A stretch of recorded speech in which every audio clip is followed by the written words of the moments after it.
கர்த்தருடைய பரிசுத்த நாமத்திற்கு மகிமுண்டாகட்டும். ஆண்டவராகிய இயேசு கிறிஸ்துவின் நாமத்தினாலே அன்பு கர்த்தருடைய பிள்ளைகளாகிய தங்கள் அனைவருக்கும் ஸ்வீட் ஊழியத்தின் சார்பாக வாழ்த்துக்களையும் ஸ்தோத்திரங்களையும் தெரிவித்துக் கொள்கின்றேன். லூக்கா எழுதின நற்செய்தி நூல் 1 அதிகாரம் 52வது வசனம். லூக்கா 1 அதிகாரம் வசனம் 52. பலவான்களை ஆசனங்களிலிருந்து தள்ளி தாழ்மையானவர்களை உயர்த்தினார். பலவான்களை ஆசனங்களிலிருந்து தள்ளி தாழ்மையானவர்களை உயர்த்தினார்.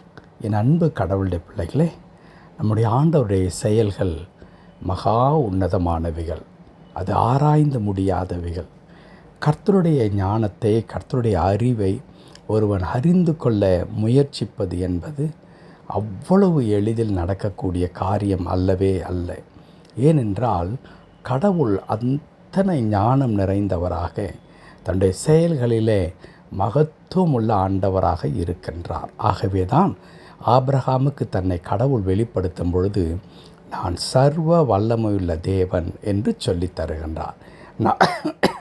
நான் சர்வ வல்லமையுள்ள தேவனாக இருக்கிறேன். இன்னும் மோசே கேட்கின்றார், என்னை நீர் பார்வோனிடத்தில் அனுப்புகிறீர், இன்னார் அனுப்பினார் என்று சொல்லுவதற்கு உம்முடைய பெயர் என்ன என்று கேட்கின்றார்.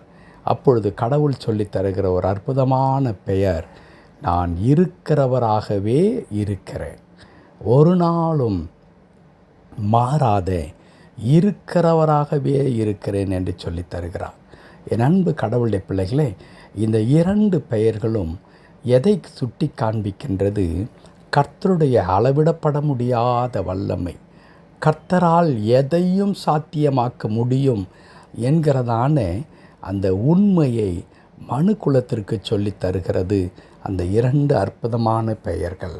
அதே அந்த தேவனை குறித்து மரியாள் பாடும் பொழுது தன் வாழ்க்கையின் அனுபவத்திலிருந்து அவர் சொல்லுகின்றார், பலவான்களை ஆசனத்திலிருந்து தள்ளினார் என்று பாடுகின்றார். ஆம், என்னால் தான் முடியும், நான் வலிமை பெற்றவன், நான் தான் ஆளுகை செய்வேன், நான் தான் அதிகாரம் செலுத்துவேன், ஏனென்றால் எனக்குத்தான் எல்லா வல்லமையும் இருக்கிறது என்று சொல்லி தன்னை குறித்து அவ்வளவு பெருமையாக எண்ணிக்கொள்ளுகின்ற மக்கள் இருக்கிறார்களே, அவர்களை கடவுள் என்ன செய்தாராம்? அவர்களுடைய பெருமையிலிருந்து, அவருடைய அதிகாரத்திலிருந்து, அவருடைய மேட்டிமையான காரியங்களிலிருந்து அவர்களை கீழே தள்ளினார். அவர்களை கீழே தள்ளினது மாத்திரமல்ல, தாழ்மையானவர்களை, பிறரால் எள்ளி நகையாடப்பட்டவர்கள், பிறரால் அற்பமாக எண்ணப்பட்டவர்கள், பிறரால் இவன் எதற்குமே பிரயோஜனமற்றவன் என்று சொல்லி ஒதுக்கி வைக்கப்பட்டிருந்தவர்களை ஆண்டவர் உயர்த்தினார் என்று பாடுகின்றார். இதை தன்னுடைய வாழ்க்கையில் இருந்து தன் சகோதரி இனத்தாலாகிய சிநேகிதியாகிய எலிசபெத்தின் வாழ்க்கையில் கடவுள் பாராட்டின அந்த மாபெரும் அதிசயங்களை உணர்ந்தவர்களாக இந்த பாடலை பாடுகின்றார். தாழ்மை உள்ளவர்களுக்கு கிருபை அளிக்கிற கடவுள், தாழ்மை உள்ளவர்களை உயர்த்துகிற கடவுள், அதுவும் மற்றவர்களால் அற்பமாய் எண்ணப்படும் பொழுது, மற்றவர்களால் ஒதுக்கி தள்ளப்படும் பொழுது கடவுள் அந்த பாதிக்கப்பட்ட மனிதரை கடவுள் பார்க்கின்றார். அந்த மனிதன் மீது இரக்கம் கொள்ளுகிறார். யார் ஒருவன் அற்பமாய் எண்ணுகின்றானோ அந்த பலவானுக்கு முன்பாக இந்த அற்பமாய் எண்ணப்பட்டவனை கர்த்தர் உயர்த்துகிறார். எஸ்தரின் புத்தகத்தில் இதை நாம் இன்னும் தெளிவாய் பார்க்க முடியும். ஆமான், எனக்கு எல்லா வல்லமையும் இருக்கிறது, ராஜா நான் சொல்லுகின்ற வார்த்தையை தான் கேட்பார், அவ்வளவு செல்வாக்கு மிகுந்தவன் நான் என்று சொல்லி இந்த மொர்தெகாயை ஒன்றுமில்லாமல் செய்துவிட வேண்டும் என்று சொல்லி அவருக்காக ஒரு தூக்கு மேடையை செய்து வைத்தார். ஆனால் மொர்தெகாயின் ஆண்டவர் பலவானை ஆசனங்களிலே இருந்து தள்ளுகின்ற ஆண்டவர் என்பதை ஆமான் உணராதிருந்தார். என்ன செய்தார் கடவுள்?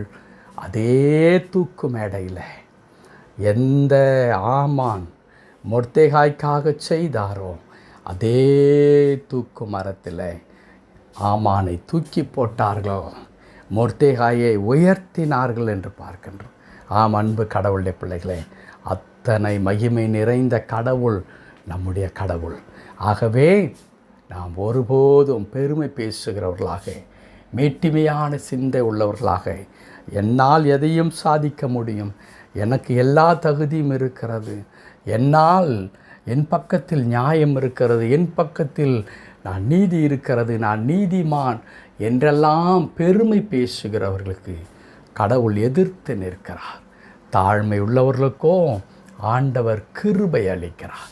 ஆகவே அன்பு கடவுளுடைய பிள்ளைகளே, கர்த்தருடைய சமூகத்தில் நாம் என்றும் தாழ்த்துகிற மக்களாக நாம் காணப்பட வேண்டும். அப்படி தாழ்த்தும் பொழுது கடவுள் நம்மை உயர்த்துகிறார். அது மாத்திரமல்ல, யார் நம்மை அற்பமாய் எண்ணுகிறார்களோ அவர்களுடைய கண்கள் காண நம்மை உயர்த்துகிறார். அதுதான் நம்முடைய கர்த்தருக்குள்ள ஒரு மாபெரும் கிருபை. செபிக்கலாமா? அன்பு நிறைந்த ஆண்டவரே, உமக்கு நன்றி செலுத்துகிறோம். எங்களை கர்த்தாவே, ஆண்டவரே, பலவீனன் என்றும் ஆண்டவரே அற்பமானவன் என்றும் மக்களால் தள்ளப்படும் பொழுது நீர் எங்கள் மீது இரக்கம் உள்ளவராக எங்களை கர்த்தாவே நீ தாங்கி பிடிப்பது மாத்திரமல்ல, ஆண்டவரே, எங்களை தள்ளினவர்களுக்கு முன்பாக கர்த்தருடைய வல்லமையை வெளிப்படுத்தி எங்களை அவர்களுடைய கண்களுக்கு முன்பாக உயர்த்தி எங்களை ஆசீர்வதிக்கிற கடவுள். உம்முடைய பிள்ளைகளாகிய நாங்கள் ஒரு நாளும் ஆண்டவரே மேட்டிமை சிந்தை உள்ளவர்களாய் அல்ல, தாழ்மை நிறைந்தவர்களாய் வாழ எங்களுக்கு கிருபை தாரும். மரியாள் சொன்ன அற்புதமான இந்த வார்த்தைக்காய் தோத்திரம். ஆம், பலவான்களை நேர் ஆசனங்களிலே இருந்து தள்ளி ஆண்டவரே தாழ்மை உள்ளவர்களை உயர்த்துகிற கடவுள். எங்கள் வாழ்க்கையிலும் அப்படிப்பட்ட கிருபையை கடவுள் தரப்போவதற்காக உம்மை நன்றியோடு துதிக்கிறோம். தாழ்த்துகிறவர்கள் உயர்த்தப்படுவார்களே. தேவ சமூகத்தில் நாங்கள் தாழ்த்தி அர்ப்பணிக்கின்றோம். கடவுள் எங்கள் பட்சமாயிருந்து எங்களுக்கு வேண்டிய கிருபைகளை தந்து எங்களை பலப்படுத்தும்படியாக ஜெபிக்கிறேன். தொடர்ந்து பொறுப்படுத்திக் கொள்ளும் மீட்பர் நாமத்தில் பிதாவே. ஆமென், ஆமென்.